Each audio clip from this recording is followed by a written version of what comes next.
कि हमारी भारत जोड़ो न्याय यात्रा शुरू हो चुकी है। कल मकर संक्रांति के मौके पे इसकी शुरुआत हुई और राहुल जी ने जो वॉर मेमोरियल है वहां पे शहीदों को श्रद्धांजलि देते हुए, श्रद्धासुमन अर्पित करते हुए इस यात्रा को शुरू किया। और आज हमारा यात्रा का दूसरा दिन है और मणिपुर से हम लोग अब नागालैंड की तरफ बढ़ रहे हैं। तो बहुत सारे लोगों के मन में 3 सवाल आ रहे हैं। पहला कि भारत जोड़ो यात्रा क्यों कर रहे हैं, दूसरा भारत जोड़ो न्याय यात्रा मणिपुर से क्यों शुरू किया जा रहा है, और तीसरा कि भारत जोड़ो न्याय यात्रा से हम क्या हासिल करना चाहते हैं। इस तीनों सवाल का हम अलग अलग जवाब देंगे, लेकिन इस पूरी यात्रा के संबंध में हम एक बात आप सबसे कहना चाहते हैं। जब देश में बह रही हो अन्याय की आंधी तो न्याय के लिए लड़ रहे हैं राहुल गांधी। ये इस यात्रा का मूल भाव है और इसी में सारी बात जो है वो निहित है।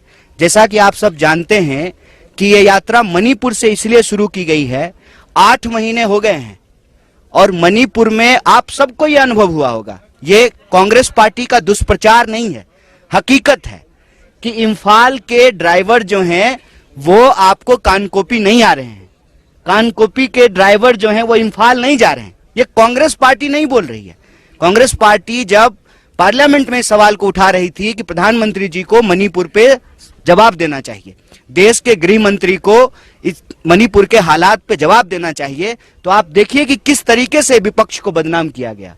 तो राहुल जी उस वक्त आए और राहुल जी देश के प्रधानमंत्री नहीं थे, राहुल जी देश के प्रधानमंत्री भी वो उस हालत में सुरक्षा का तमाम हवाला देते हुए उनको रोकने का प्रयास किया गया। उन्होंने कहा कि जब देश के लोग मर रहे हैं, जब मणिपुर के लोग मर रहे हैं तो हम उनके बीच में जाएंगे। इसीलिए कल भी उन्होंने कहा कि हम मणिपुर इसलिए आए हैं कि हम मणिपुर के अपने भाई और बहनों का आंसू पोंछना चाहते हैं।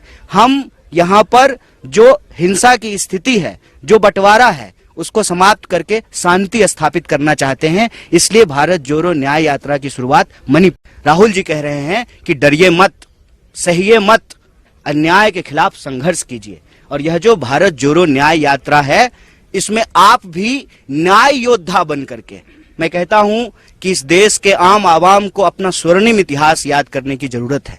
23 साल की उम्र में भगत सिंह अगर फांसी के फंदे पे झूल सकते हैं देश की आजादी के लिए और लोगों के हक के लिए, अधिकार के लिए, न्याय के लिए, तो हमको भी अपने संघर्ष के लिए, अपने न्याय के लिए संघर्ष करना पड़ेगा। जैसे स्वतंत्रता सेनानी होते थे, उसी तरीके से संविधान को बचाने के लिए संविधान सेनानियों की जरूरत है। आप न्याय योद्धा बन करके अन्याय के खिलाफ इस भारत जोड़ो न्याय यात्रा में शामिल होइए।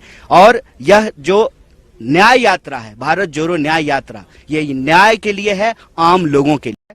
यह जो राहुल जी की तपस्या है, यह तपस्या इसलिए है कि अन्याय जब देश में हो रहा हो और चुप्पी साध लिया हो लोगों ने, संस्थाएं जब न्याय डिलीवर ना कर रही हो, उसमें वो न्याय की मुखर आवाज बन करके संघर्ष कर रहे हैं। तो आप सबके माध्यम से देश के नौजवानों, किसानों, तमाम आम आवाम को यह आग्रह करते हैं कि आप भी न्याय योद्धा बन करके इस न्याय यात्रा में शामिल होइए।